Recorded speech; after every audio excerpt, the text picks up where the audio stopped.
Good morning, everybody. If you're still in the back, come to the front. The last rows of seats we can leave empty, so come to the front, join the session, because it's going to be hot in here. So if you're still in the last rows of seats, get up, move forward, make new friends in the rows before. Make it cozy, make it nice, because we're going to have a long-awaited session. Because every project needs funding, and with every degree that the climate gets warmer, the costs of acting become higher. And every day the inflation is rising, projects become more expensive. It still is a good business case, because doing something is still much cheaper than doing nothing. But on the long term, and the returns in the future are hard to finance today.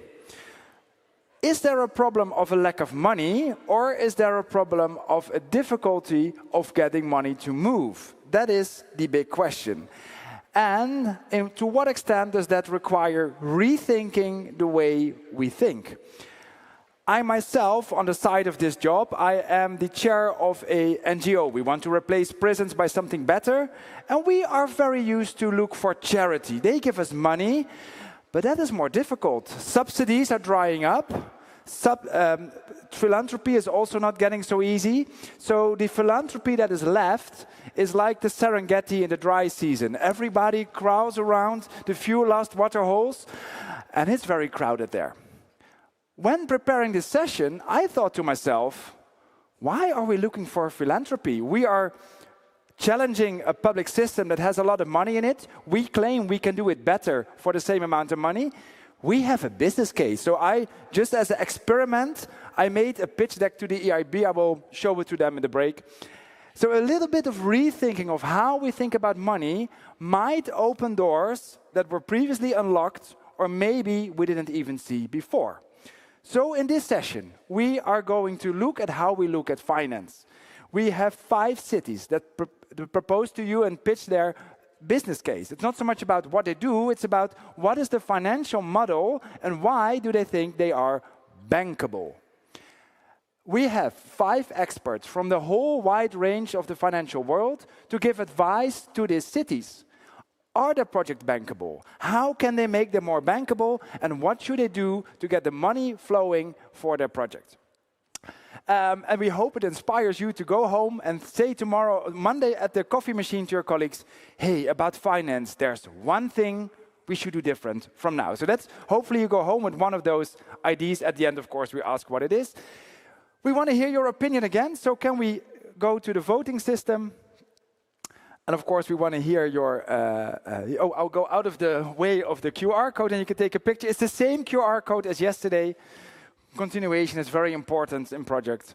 So take a picture of this QR code, or if your camera is not good enough, ask your boss for a better phone, and then go to menti.com and enter the code 68468531.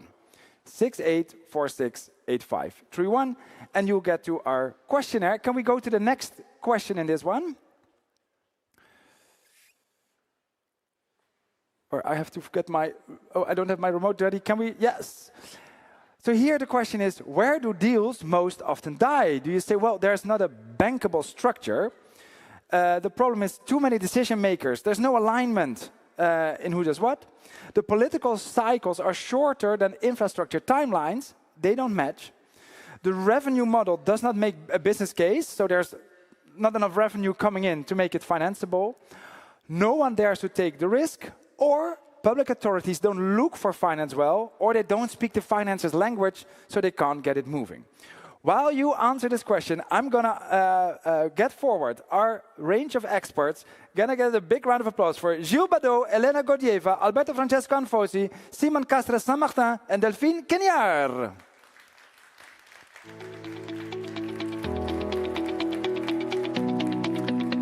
Good morning.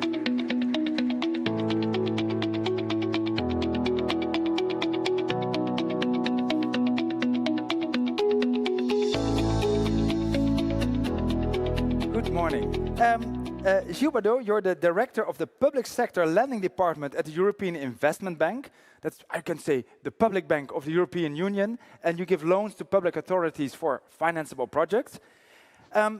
What is the most important thing you look for in a project to say, yes, this is something I find bankable? It's on, you have to give it on. Okay.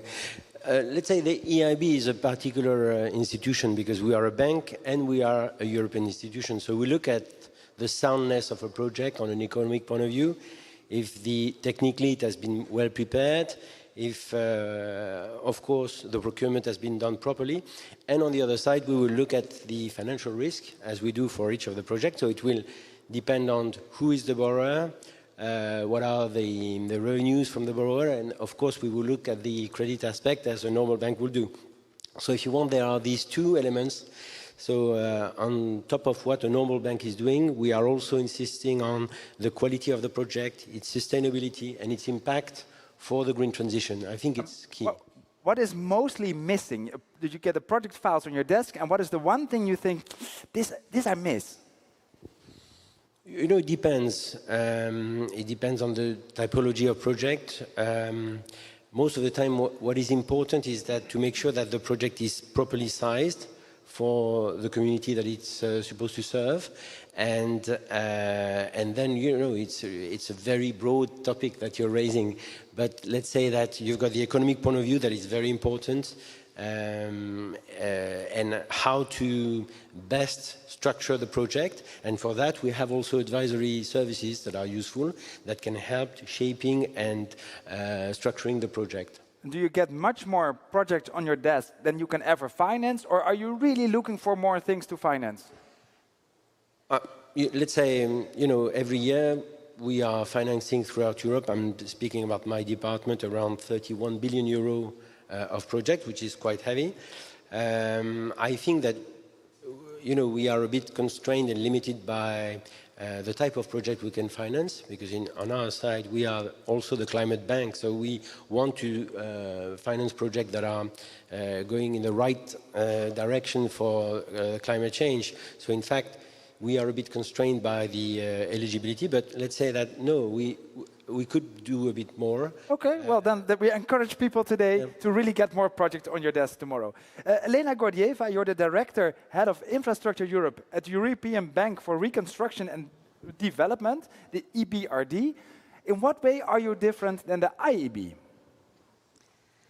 Thank you very much. It's a pleasure to be here at this event today. In many respects, we are very similar when we look at projects. We need properly structured, bankable projects. At the end of the day, we are a bank. We do expect those projects to, or clients to repay us. And of course, projects need to be properly structured. I mean, EBRD differs on governance side from EIB, and we cover different regions. We work in Central Eastern Europe, Central Asia, Mediterranean, and expanding in Sub-Saharan Africa and Iraq. EBRD does not finance projects in Western Europe, unlike EIB. EBRD ownership is global. It spans 77 countries, from North America to Asia Pacific. And plus, we have European Union and the EIB itself as shareholders of EBRD. And we are independent bank with a board that decides on projects, you know, not on specific policy. Our list of criteria is roughly the same as the IB. We only have a different geographical interest. Yeah, okay, that makes sense. Too much. We do public and private as well, so, and equity and different structures. So we are very similar, and we have mutual reliance with the IB when we work across a number of countries, and we jointly do projects, relying on each other. A lot of overlap. Alberto Francesco Anfosi, you're the Secretary General of the Fondazione Compagnia di San Paolo. You're one of the oldest and largest private foundations in Europe. You trace back to the 16th century, and currently you run an 8 billion fund to promote cultural, civil, and economic development, mostly in Piedmont, the beautiful region we are now. You give grants, so people don't have to repay you, unlike with the banks. Then how do you calculate your return on investment, and what kind of project do you typically finance? So basically, we look for impact. So we look for metrics that enable the fact that our money is spent in an effective way, in a meaningful way. Of course, the money that philanthropy can put on the table is a fraction, is maybe 100 times less than what is needed for a large project to go live. But we look for that part of the project, of the process, that makes the difference, that maybe is a bottleneck, maybe is something that otherwise would not make the project go live and things like that. So you're more seed money or accelerator money than the real funding. You are active in this region. I Googled you, like, wow, I want that too. Are there organizations like you around Europe, or are you super unique? Sure. No. There's a lot of philanthropy in Europe, of course, and I think you all know. We are all associated to Filea, which is the European Association of Foundations. So you can Google Filea and look all the members of Filea. In each country, you have many foundations. Of course, we are very different. So there are foundations that are global. Some of them act at a large scale, or national scale. Some act very locally. So it's a zoo. There's a lot, but you have a European umbrella to guide you further. Simon Casa-Saint-Martin, you're the project director at Meridiam. You're a global investment and asset manager based in Paris, and you specialize in developing, financing, and managing long-term public infrastructure projects in Europe, Africa, and the Americas. Unlike your partners to the right, you are for profit. But they want their money back. You want their money back. Do you look very different at the business case than banks? Well, obviously, yes. The investors that give us money to invest in projects, they expect return, indeed. But not only, what they really expect is actually a mix between return and impact. So when we actually analyze a project, what we do is we look at the returns in terms of cash, of course, but also we look at what are called the SDGs, so Sustainable Development Goals defined by the United Nations. And for each of these topics, we look at the impact we have. And at the end, we have a mixture of all these, and we just make our investment decisions based on the impact and the returns. So are you much more like the public banks than we sometimes think? Maybe the biggest difference is that what we provide for infrastructure project is mostly equity, whereas banks actually, I know these banks are also doing equity, but they're mostly doing debt.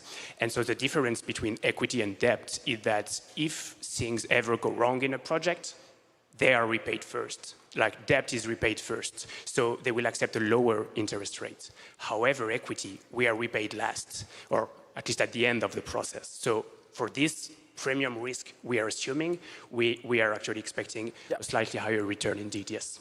Yeah, more risk, higher prices, yes. Delphine Kenya, you're the director of Capital Hub. You empower cities to achieve their climate goals. And you basically guide them through the forest of financing and connect projects to financiers. Every city's mission gets linked to you.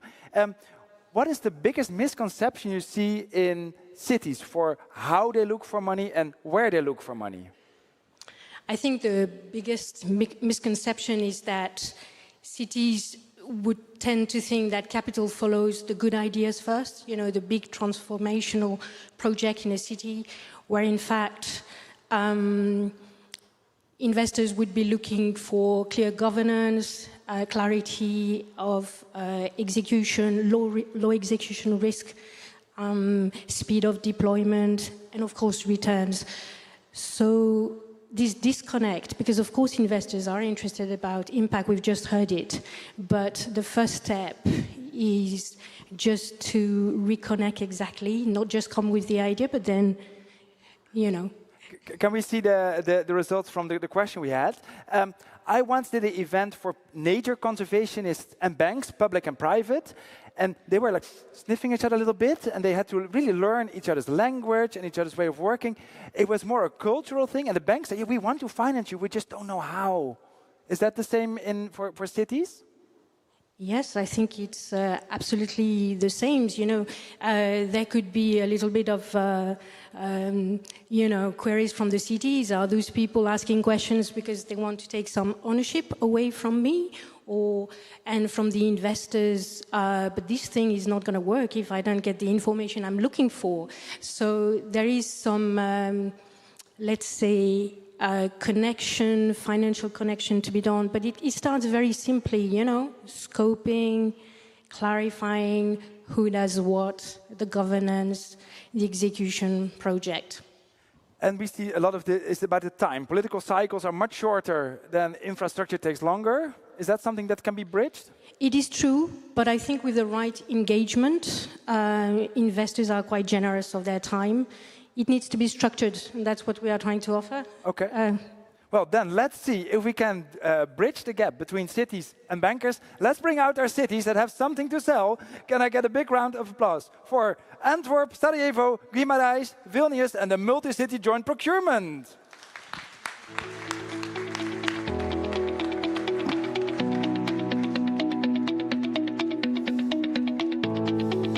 So, good morning, welcome. We have 5 beautiful projects. Each of you get 4 minutes to pitch a project. Don't talk too much about what you do. Mostly talk about why it should be bankable and they should give you a lot of money. And afterwards, we ask 2 of the experts to give you some advice to take home to make your project even better. We are going to start with the city of Antwerp, where Sam Verbelen is going to talk about your heat network. And I'm going to give you a microphone. I think you're sitting on it. No, then I'm going to steal one of your microphones. Yeah. Good morning. With 10 years of experience, I would like to start with sharing this. Heat transition is a tough nut to crack.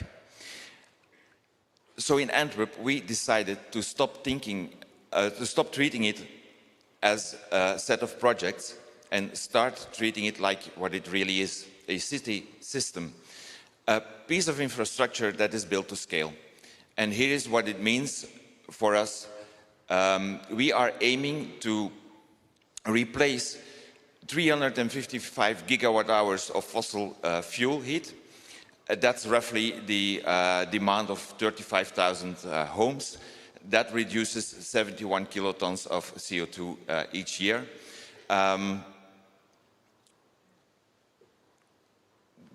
And we are not doing this for one neighborhood.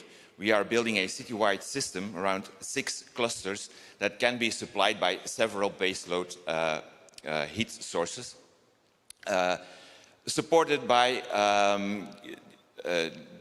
peak and backup capacity. Technically speaking, we are designing for 70 megawatts of renewable baseload and another 70 megawatts of peak and backup capacity. So, if the plan is there and the sources are there and the benefits are obvious, what is the real barrier? It's not the technology, it's financing. Because the asset and the financing model do not match. Heat networks are long-lived infrastructure. They require high upfront capital. They have payback periods of 30 to 40 years, and in the early years, they carry ramp-up risks as connections grow. At the same time, we must keep heat affordable. So tariffs are constrained by an alternative-based price cap to protect households. So the mismatch is simple. We are trying to fund mission-critical infrastructure with tools built for short-term projects. There's one more challenge that matters in real-life delivery. In several clusters, there are multiple actors. That can work well, but creates a practical issue. It's transparency.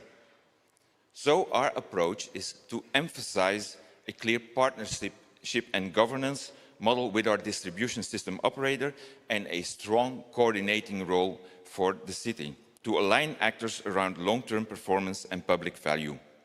Now our message is positive and pragmatic.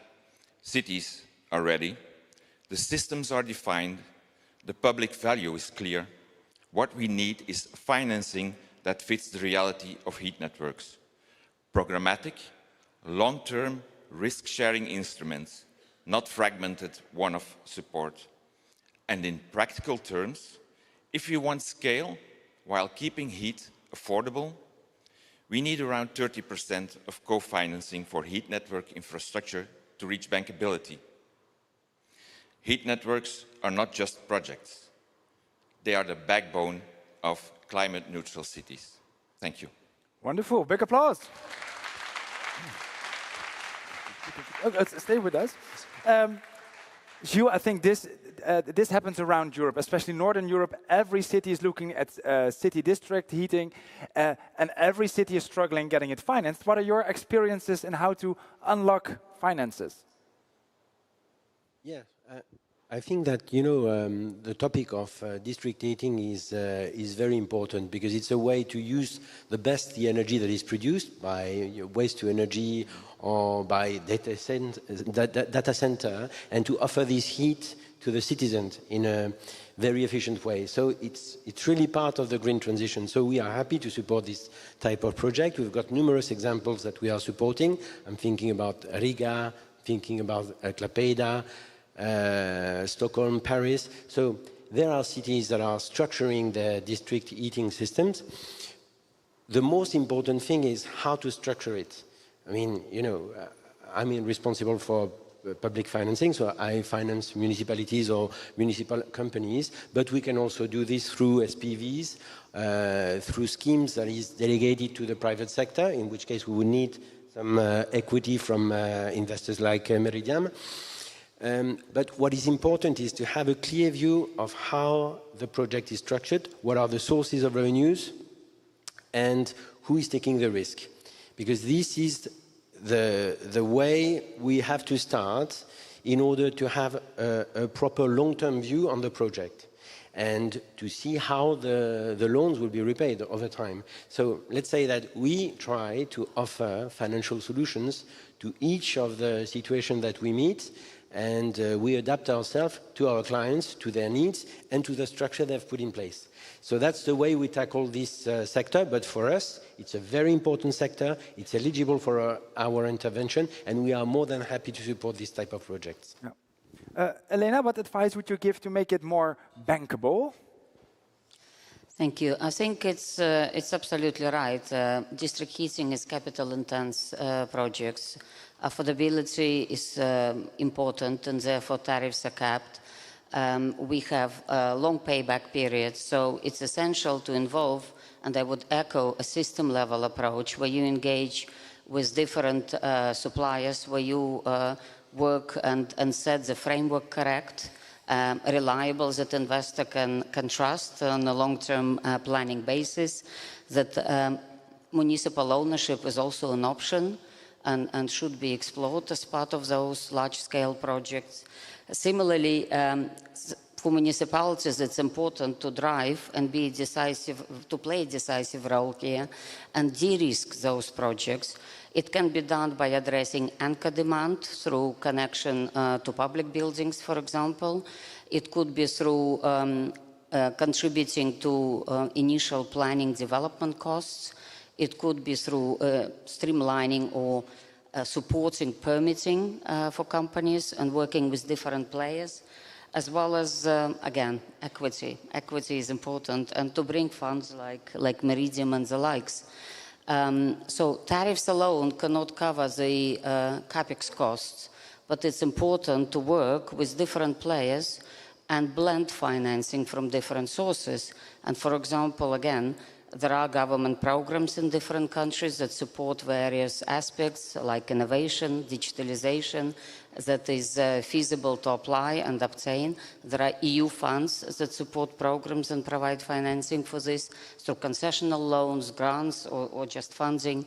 And like EBRD, EIB, and other multilateral development banks who also work and support, and that all in combination ensures that risks are properly allocated and the deal can be bankable.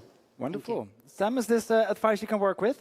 Yeah, it's really nice to know that these institutions of yours are ready to support us, and up till now we have been planning district heating program and using the financial instruments we have at our disposal and know. But it would be great to get into contact with you and start further discussing on how we can structure things. Okay, a coffee date is being made. Yeah. At the same time, I hear you have to think cleverly. Digitalization, use residual heat from other places, get different streams of funding together. At the same time, we are in urgent need. I support some cities in the Netherlands where they have to make deals with their social housing corporations. The director of the housing corporation said, listen, city, I have climate goals too, so by the end of the year, I need to know, are we going to have district heating or not? Because if not, I'm going to buy 1,000 heat pumps this year. Can you deliver this in time? We have exactly the same discussions in Antwerp with our social housing company, which is, of course, a very important customer of the district heating system that's being developed. So they push us forward to get a quick investment decision. Okay, well, we're going to have you a quick coffee date so you can do it in time. A big round of applause for Sam. You can give the microphone to Sarajevo, to Dalia, because also a big question for a lot of cities is how to get our public transport expanded and get it climate neutral as soon as possible. So to hear about our public transport project from Sarajevo, Dalia Stečić. Thank you. First of all, thank you for the opportunity to be here and to speak about Sarajevo in the context of public transport. What I would like to point out at the very beginning is that public transport projects so far have been, I would say, the most progressive point in decarbonization of Canton Sarajevo, hoping that with this mission label it will open new opportunities for additional financing to complete the projects that we have already started. So far we did a lot in terms of renovation of fleet for trolley buses and trams. We purchased 15 new trams. We bought many trolley buses. It is to be also supplemented with an additional fleet, but we are currently working on the reconstruction, actually the development of a new tram line to a suburb area of Hrasnica, and afterwards we are planning to expand that tram line towards additional suburb area that is the area of Dobrinja. Also, since the functional urban area was developing Climate City contract in a way to join all these three units, City of Sarajevo, Canton Sarajevo, City of Istočno Sarajevo, we were thinking that expansion of tram line towards Istočno Sarajevo that belongs to another entity, but which citizens face with many problems regarding commuting on everyday basis from Istočno Sarajevo to the center of Sarajevo. 30,000 people use their personal vehicles in order to reach the center of Sarajevo from Istočno Sarajevo. So it takes additional financial means and funds, at least 16 million plus euros is needed to complete at least the first stage of the projects which are planned in the strategy, but also in the Climate City contract. I think this has a great potential. It will have an enormous impact on decarbonization of functional urban area of Sarajevo, namely the Canton Sarajevo, but also it would create great benefits for the citizens in a way that it will facilitate the everyday commuting from one part of the city to the center and other way around. So we consider this to be our priority, but of course, what is the problem? Our finances, the credit capacity or the loan capacity of Canton Sarajevo is quite limited. We are working on the reprogramming and restructuring of the existing credit all the credit lines so far we took, but we also need some kind of support in a way that at the state level there are so many problems which impede us from reaching the funds from the growth plan, which hasn't been adopted, but it's a way to get the funds from the WBIF. So if some kind of impact and additional pressure could be made, because obviously state level and entity level politicians are not showing enough willingness to understand the problems of ordinary people, ordinary citizens. We really need a multi-sectoral approach here, assistance of the banks, but also understanding of institutions of the European Union that for some reason we cannot do it on our own. So, yeah. Beautiful. Thank you so much. Big round of applause.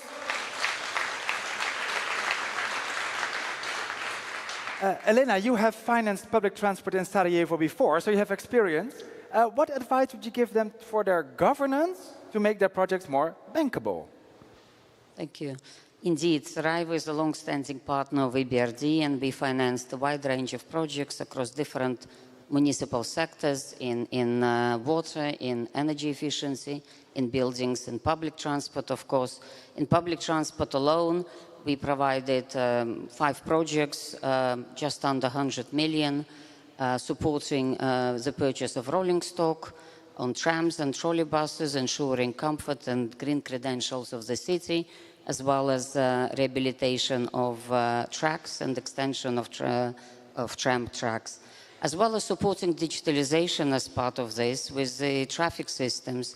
And all these elements are important, and when we talk about governance, it's about on one hand, you're financing infrastructure, but on the other hand, you need an entity, authorities that brings everything together to make sure the system operates as one. Another aspect to look at tariffs as part of this, and on subsidy framework, and of course to work around, and especially if thinking about PPPs and in whatever form it will come eventually, it's important to have clarity on risk sharing and on how it will be financed through tariffs, through public service contracts, availability payments, and of course operational aspects are similarly important to ensure procurement is done in a transparent way, operations are run in a transparent way, and you know, there is a clear balance between public and private sector. And if I may just very briefly to say, building on what Capital Hub does, supporting cities to structure projects, EBRD also has a Green Cities program that aims to work, and actually Sarajevo is one of the green cities that we have that supports and makes sustainable future for cities and residents through preparation of green action plans. Great, wonderful. Well, Delphine, what would you give for advice if you want to bring in the private sector? What should they do to make the private sector also feel confident? It's on. Feel confident to invest. Thank you. So I completely concur with EBRD. Remember, at the beginning I mentioned to get private investors to come in, you need clarity of governance, and to reduce the execution risk, the speed of deployment.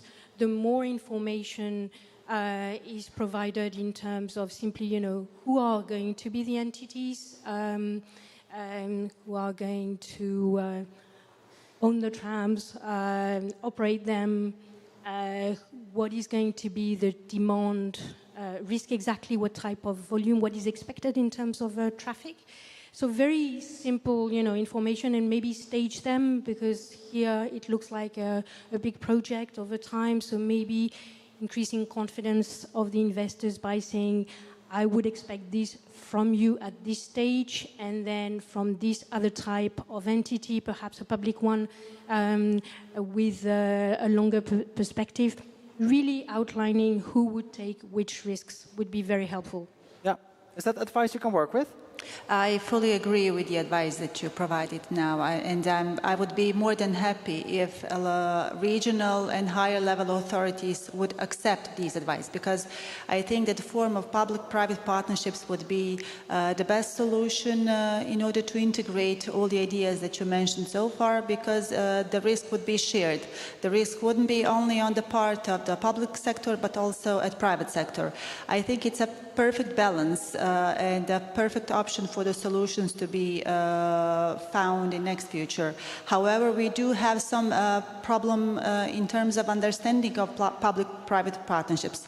As you well know, we do not have so far in Canton Sarajevo prominent examples of public-private partnerships. Again, I would like to associate that with a kind of fear and psychology in our society, that public-private partnerships are more associated with privatization process, and there is a very negative attitude when it comes about that form. And I think it's on the side of banks and international institutions to break the ice and to somehow spread the awareness and to assist local, regional, entity, state level authorities to get the better understanding of the form of public-private partnerships, because that's the reason we don't have them so much. And it's a perfect solution for risk sharing and for joining all these models into one integrated system. So yes, I fully agree. Thank you. Beautiful, that's advice you take home. And I think also the advice is, if you are a strong captain on the ship, all these risks of, oh, are we privatizing, are we still having the public interest? If you are the captain on the ship, it must be much easier. If you have good examples of public-private partnerships, come to Sarajevo to help them. Big round of applause.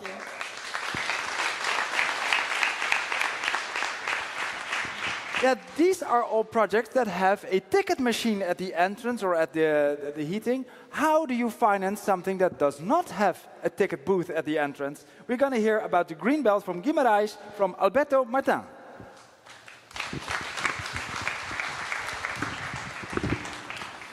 Good morning. Guimarães is a city with a strong identity, a UNESCO World Heritage City, the cradle of Portugal, and a municipality with a long-standing commitment to the sustainability.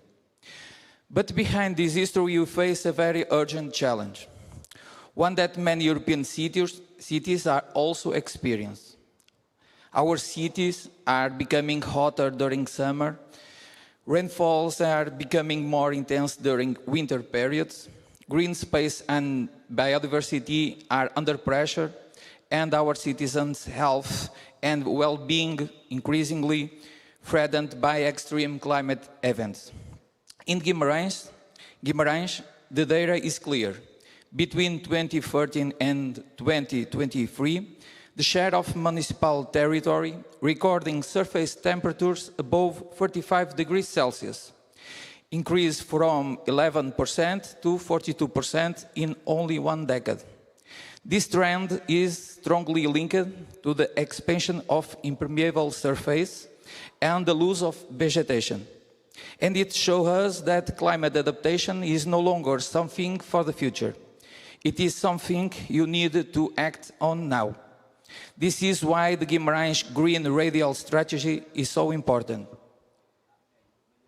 Developed by the Landscape Laboratory and the Municipality of Guimarães within the framework of the EU Cities Mission, the Green Radial Strategy proposes a continuous green infrastructure network that connects urban and rural areas through the restoration of the green-blue corridors and free green belts expanding around the city's historical center. It connects parks, ecological corridors, water system, urban forests and agricultural areas into one integrated living system. This is not only a landscape project, it is a climate adaptation strategy. The concept of the green belts has already been successfully explored in cities such as London, Berlin and Vitoria-Gasteiz. What makes the Guimarães approach distinctive is that it is designed with a focus on ecological restoration and connectivity according to our own territory. The first ring is the most immediate priority. It covers 11 kilometers and approximately 735 hectares, and directly benefits around 40% of the municipality's population.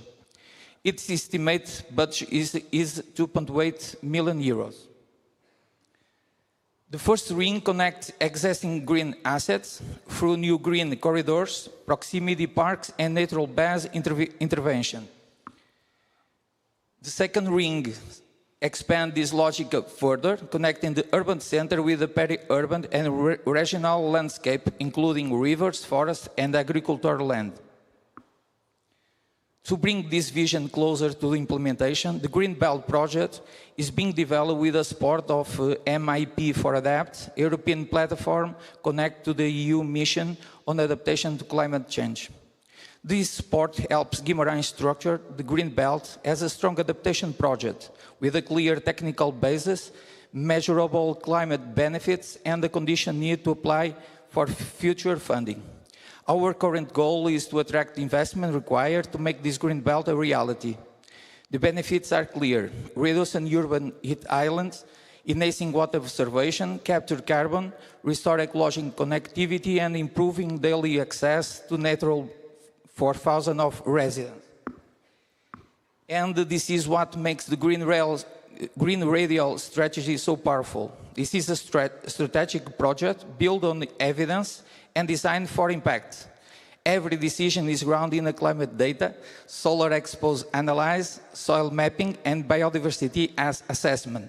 Thank you very much. Okay. Yeah, these were your 4 minutes. Applause.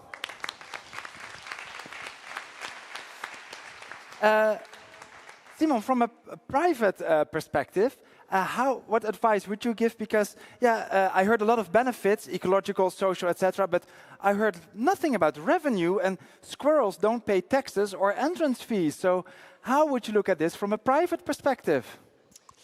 Well, from a private investment company like ours perspective, I would say if you want to finance that kind of project, so these green belts, I think what we need to do here is to kind of reframe what returns mean. Because, okay, there is no tariff revenue here, but that doesn't mean there is no return or there is no value creation. And actually, I think there are great returns in this kind of projects. You reduce the urban heat, you reduce the air pollution, you might even reduce the public health costs in a long time. So these are actually all great returns. But the question then is, how do you capture part of this value creation and redirect that money towards the financing structure of the project? Because if you do that, if you manage to capture part of this value creation, which is there and massive, then you can have a very robust financing structure through the private sector. Good question is how to do that. Well, I'm assuming the land price will increase quite a lot directly next to the green belt. So maybe an option might be to capture part of this land value increase and redirect it toward the financing of the project. Have you done some of the calculations of how much money you're going to earn or save in future costs? Yes, you have an estimated budget of 2.8 million euros to implement the project. So this is our first perspective. So we don't have any, you don't see in the few years make easy to get the funding, but for us is a project very important. Okay. You can it's important. simply, yes. We're going to help you to make an Excel sheet with all the benefits. You can put a price on basically all of these things. And next time you also not only show how much you need, but also how much you're going to win. Alberto, how could you, as philanthropy, help perhaps making this Excel sheet? Or what could you do to accelerate this? Exactly. So I try to show you how we think about this thing. So since it's a very good project, interesting and so on, we could either, as a foundation, think of financing the first ring. For 2.8, I had 2.2, but it's always the same. They increase them. Is a sizable amount for some kind of foundation. So one could think, okay, I can fund it, provided it's a proof of concept for Belt 2 and 3 to become sustainable by other kind of funding models. So this is the if. If this is true, then maybe we can fund the first step. Another way to think about this is where are the pitfalls, right? For example, you have a cost, but you don't have a revenue stream. So we have some suggestion. Maybe we can fund a feasibility study to see if this is something that has a business model there and a business plan. We can fund a business plan. Maybe we can find out that the turning point is collect meaningful data. So you should provide the project with IoT, with a green digital twin, with something that will help city to prove the savings. And maybe this is something that philanthropy can fund. I recognize this a lot from conferences I do about health tech investment, where a lot of health tech entrepreneurs said, I got seed money to develop something, now I want to go to market, but the financiers say we want to see a proven product, but they say I need money to make a product proven, and also this is somewhere where you can bridge the gap and say, hey, we have a small part that is proven concept, now the big financiers can come in. Is this some advice you can work with? Is this advice you can take home and can make your project better? Yeah, yes, sure. We are, in all days, you are learning. So for us, the focus is make a reality this project. So we'll try to find funding, and this is our main goal. So well, I think there might be a lot of cities here already made these calculations and did the calculations. What are the benefits? Yes. They're going to probably help you make this. Very well. Thank you so much. Big applause.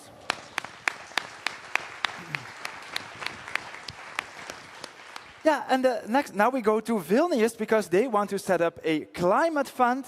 To hear what they have to pitch is Agne Akminiene. Perfect. Oh, perfect. Hello, everyone. You keep the microphone a bit closer. Thanks. Citizens know that climate change is real, and we need to get some of them on board. They really support cities' action to climate neutrality, but now it's not enough. And here we meet a gap. And gap is between city ambition to become a climate neutral and citizen engagement, because now engagement is quite low. We have a solution. We have a solution that works in our city, otherwise I wouldn't stand here. So the solution is a climate fund, Don't Heat Up. This is a community-driven project when communities by themselves implement climate actions and they respond to their neighborhood's needs. For example, what communities did, they have bike racks near school or kindergartens, they have fridge in their community center, and instead of wasting food, you can share it with your neighbors. So this is just a few real examples. So citizens know how to act, they know what to do, but they need a support. And here we come with our project to support them, and our support is trust, small-scale funding, and this funding is up to 10,000 euro per each project. And the main idea of this fund is that it's driven by private finance, EU grants, but no public money, no municipality money. So this is the main idea. And till now, we are very thankful to EU mission because this climate fund was launched by a pilot program. And we had a possibility to try this model to see what works and what we need to improve. And now we are in other stage. We are planning to scale it. Because we see how this project is successful. Each year we receive around 60 applications, and for us it's quite a huge number. In 2 years, this fund was established 2 years ago, and our budget in 2 years it was 100,000 euro, so it's quite impressive. But now we need to scale up, we need to grow our fund, and we are looking for different opportunities how to do that. Mission-driven partnerships, EU grants, private investors, philanthropy, and much more. So we are very, very open to that. I think most of our cities, we share the same issue, how to get citizens on board and how to empower them to become our partners on climate neutrality. So we think this project could be also scaled and tried in your cities, because first, it gives trust between communities and municipality. Second, you can measure the real impact. And third thing is scalability. So my closing line is about, usually policies, they work from top to bottom, but now it's time to work from bottom and to empower our citizens to act and to become our partners in this climate neutrality journey for more sustainable future. So to grow up is, to grow our fund is one of our aim, but our main goal to make citizens change their actions. So, and we can't give up at this journey. So thanks for having me here, and don't hit up. Beautiful, thank you so much. Yeah, Alberto, how can you make this interesting also for the private sector?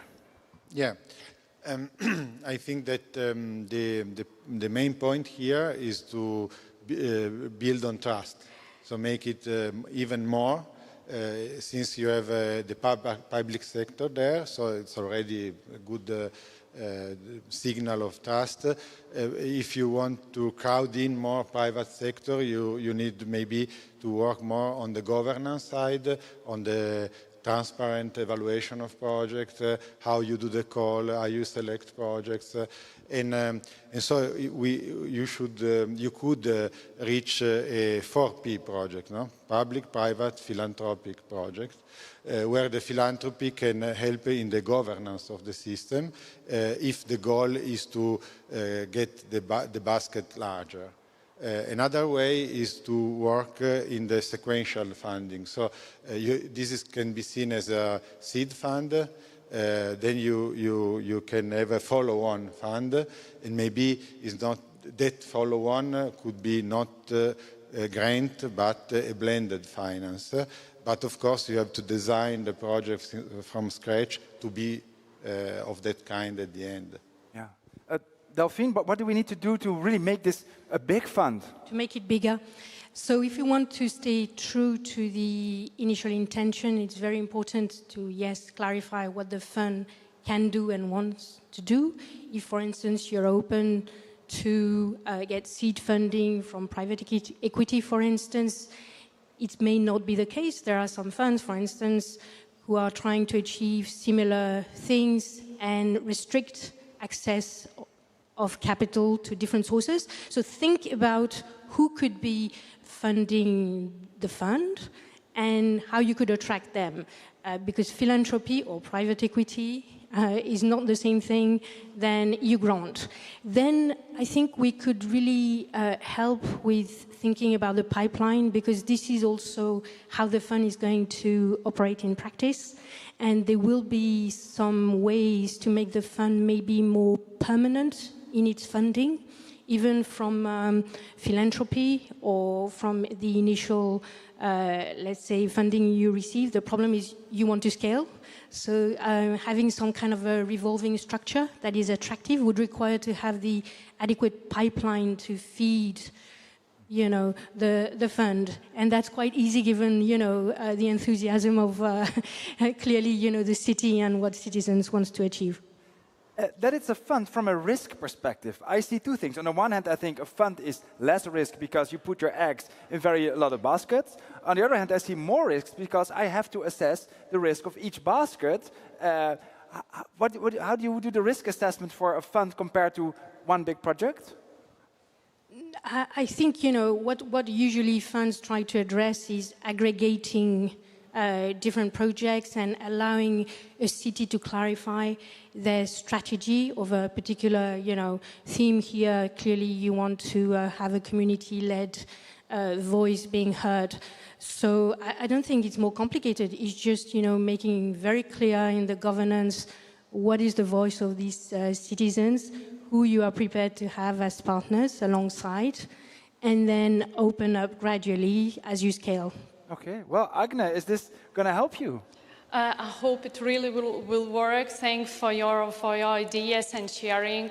There are some things that we are working on, but we also need to do some our homework. For example, what we are planning also to do, and we need to find how can we involve business more, and what good pluses we can give to business that they provide us more money. So. Okay, well, we're going to make this even more bankable. Big round of applause to Agne.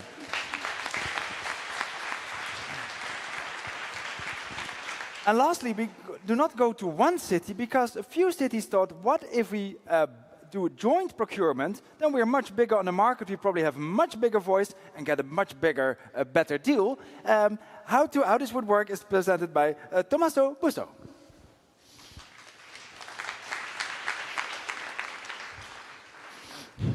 Right. We have heard from a lot of individual cities, their own projects. But the question we always ask ourselves is, right, what can the Capital Hub do to aggregate all of this, to leverage the power that 112 mission cities have to jointly have a bigger voice, as you said, Roger. So we took an example of procurement of electric buses in particular. And we thought, what's the issue right now? Right now, a single electric bus costs, on average, at the European Union, 555,000 euros, including the infrastructure, per one bus. This, for many cities, represents a major hurdle. 76% of it is just bus plus batteries, and the remainder is spread over maintenance and recharging stations. And procurement cycles can take a long time. They can take up to 3, 4, 5 years. We've seen the example of the Danish mobility company that was supported by the EIB, for instance, and even with that support, it took them 3 years to actually deploy their electric fleet. And many other cities that don't have their capacity, don't have EIB support, might take much, much longer. So we said, what if we take the power of 112 mission cities, we collectively negotiate the price in front of producers that normally tend to have very strong leverage against a single city. But what if we do it together? So that would, of course, bring a significant price advantage. We can agree on the technical details with each and every city, have them agree maybe by homogeneous groups of cities that are similar in size and types first, and then look at the other characteristics. And then we can blend capital, as we said. It's been repeated and reiterated multiple times here. We can bring together, and that's the power of the Capital Hub in a way, to convene and leverage the public layer of funding to take the first loss risk, and then leverage and crowd in also that private capital. The additional layer to this is also the fact that we can have a revolving fund around this. Maybe a little more thinking, but with the revolving fund, once we have managed to deploy the fleet, we can also account for the savings and have those feed back into the fund.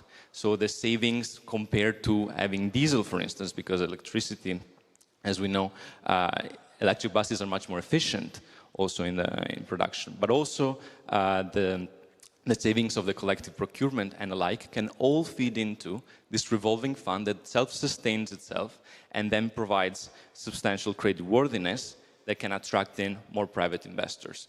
So having that first layer of public capital and then with the revolving fund, bringing and crowding in more private investor with this creditworthiness. So we are excited to start working on this together and really bringing the capacity and the power of the Capital Hub in convening cities and at the same time all these capital providers for the deployment of this multi-city joint bus procurement. Beautiful, big applause. Yeah, Gilles, flipping the powers at the table instead of being the small one that by becoming the bigger one. What does this do for your risk assessment? First, I think it's very good for the cost effectiveness, because in a way, you're going to have an economy of scale. you will purchase to a less important price. Then you got also the negative aspect, which is that it will be less tailor-made for each of the municipalities. And you have also the question related to the technology that you're going to use. You're going to pick up one technology that will be used for 112 cities. So meaning that where do you find these technologies? Inside the EU? Outside the EU? Big question. And currently we see, and you were mentioning a project in Denmark. I mean, the technology related to, you've got different technologies for e-buses, especially for loading capacities. So we need also to find a way to give a chance to several technologies. But overall, I think it's a good idea. The other problem, and I'm thinking more for the municipalities, if you manage to have a blended finance, it's good. On the other side, the question is the question of the mutualization of the risk for the municipalities. Whether some municipality, if the municipality A will take a risk on municipality B. So I mean, you've got also these aspects that are to be taken into account. We've worked, for example, in Italy on the hydro bond solution, where you had multi-utilities in the north of Italy, specialized in water, that were raising funds together at a cheaper cost compared to what they would do individually. You have to accept the idea that you mutualize the benefit, but you mutualize also the risk. Yeah. Simon, what would you give advice to make this also interesting for you? I think from my point of view, and you mentioned it, Delphine, already, a key criteria for this project would be the governance structure. Because as you all know, election cycles in cities are often like from 4 to 6 years, but we invest for minimum 25 years. So if we are working with only one city, what we do is we analyze the situation, we assess the risk, and we make our investment decision. Here we have 112 cities, so it's not even worth trying to analyze each and every city. You are 100% sure that at some point in the project, I think, there will be a newly elected mayor who says, okay, I don't want electric buses anymore, this is a mess, we have to charge them, blah, blah, blah. And when this happens, and I believe it will happen, what do we do? All we can rely on is the governance structure of the project. We really have to be reassured that when this will happen, the governance structure is strong enough to take this hit, these hits that we will experience in the project. So I think that governance structure will be the key criteria for us to look at from our point of view. I would initially think you would look at the supplier side. Is there any bus company big enough to supply buses to 112 cities? But both of you more look at the governance and the risk sharing internally than the outside world able to provide this. Yeah. Tommaso, is this advice you can work with? Yeah, totally. And I think that while the 112 cities is the pool we have access to, I don't think the intention was to pool initially to 112 cities altogether. I think we have the capacity and the knowledge to understand what cities are, more at the forefront, where there is the capacity to then have homogeneous characteristics and capacity to deploy and coordinate in a joint similar fashion. But then also to the point regarding changes in governance, yeah, that's of course what a risk that we can bring as a flip side of the benefit of the reduced costs. All the work that we're doing with the cities also brings us more knowledge and more awareness on how we can coordinate this governance, etc. And we can't predict election cycles, but we hope that when it comes to economic benefits, those speak beyond the simple political intentions. And unless you're very politically biased, you cannot deny the economic benefits of some of this. Beautiful. Thank you so much. Big round of applause for you. Can we go to skip 2 slides and then we go to the 4th question in Mentimeet. We want to hear from you. What do you take as a learning from this if you go to the office on Monday? What are you going to say to your colleagues, especially the ones of the finance department, and say, hey, this is a learning we have. This is something we might have to go different. So can we skip this one? Yeah, we're out of time. We started a bit late. Also, we skipped this one. Yeah. What lesson do you take home for your financial quests? I look at the experts. I was really impressed by all 5 projects, especially on what they want to do, how much investment they need, and what they see in returns on social, environmental, ecological, all these things, only how much revenue are they going to get and what's the number of their return, that is what I haven't always seen so much. Is that also your takeaway? I think we've seen different examples where sometimes you had quite clear cash flows from the assets that were to be financed, and sometimes it was less obvious.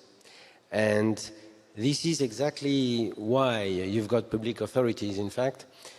When you have positive externalities on an economic point of view, most of the time it's very difficult to materialize the cash flow that will come and pay for that. I'm thinking about the green belt, for example. I think it's very useful, very impactful, but it's very difficult to materialize the cash flow that will result from that. And this is maybe where the role of the public sector is. When there is a general interest, when there is not an evident cash flow that will come out of this asset to invest on the long term for the citizens. Then on other transactions, like I'm thinking about the district heatings or the public buses, you need to rely on the cash flow that are coming from the end users, from the value that you create if you manage to materialize. And this is where we can make the deal bankable, and we have to work on governance. But I think that it's not adequate for all the type of assets we finance. Simon, if people would come to your office and pitch and say they want the money, what advice would you give them to add or change to their pitches to make them more bankable by you? Well, I think a key point is to look at the project as a whole. So obviously return and cash flows matters, but also, as it was mentioned already, like government structure, what the risk assessment is, what's the also capital structure, who will be the other partners we'll have to invest with. All these elements are really key into when we are trying to assess globally a project. That would be a key point for us. Yeah. Delphine, I see a few things coming on. A lot is governance, super important. And also some people say, hey, we need to be bolder. There's much more possible than we think. And some keep saying, you have to look for the right funder for the right project because not everything is fundable by everybody. So look carefully. Which of these three you think is most important? I think it's working on the initial idea that we received from a city and being quite ruthless about how to scope the project. And sometimes ideas evolve so that we get to an alternative project to be financed or an alternative structure that really works. We just heard a very different type of project on the adaptation side, on the mitigation side. They are all challenges of cities, but they raise very different issues in their own right. We can create some blueprints, nevertheless, from these kind of categories of projects. So I would tend to have a discussion with the city and see what is the priority for you to decarbonize on the key pillars. You know, do you have what you need in terms of transportation, district heating, you know, all your big, you know, pillars. And then what are your adaptation plans? And from there, we can find the key projects that would matter. Wonderful. Well, I saw Carlotta's pictures, maybe the most colorful of all the sessions with buses, trams, and all kind of nice green things going around. Let's hope you find financiers for all these beautiful projects, because not only are they going to make your cities safer, more social, and more green, but also they are going to make you save a lot of money in the future on the costs that you otherwise would have. Maybe next year we just put a 1 billion fund here and make people really pitch for the money, because I like this and I really see the bankers in you coming. You start to speak that language. We are going to wrap up this session with a group picture. So first a big round of applause to our speakers.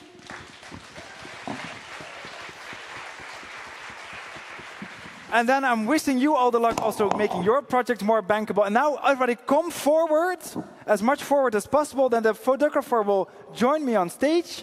We're going to see how much light we can get into this room to make you all, not bankable, but picturable.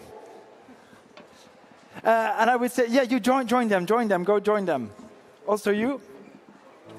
You can join. Yeah, go down and stand on the front row. That. Oh yeah. Can we have less stage lights? Because else we have too much. Yeah.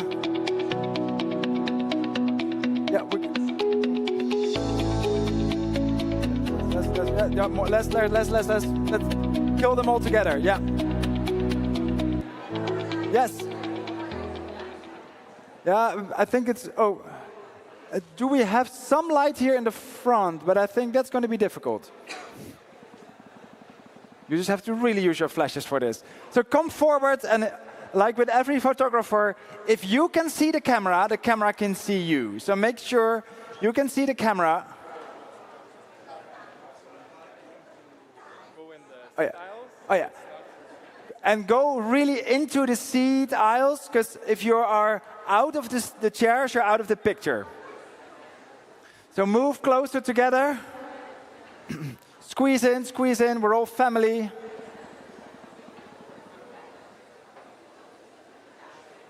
Yeah, that looks nice. Now, okay, I think we have most people here. Ah, there's more light coming on here, and then we're going to say cities in 3, 2, 1, cities! Yes, perfect. One more? Okay. Oh, yeah, we're going to wave this one. 3, 2, 1, mission! Yay! Perfect. Thank you very much. I see you back at 11 o'clock for the conclusions.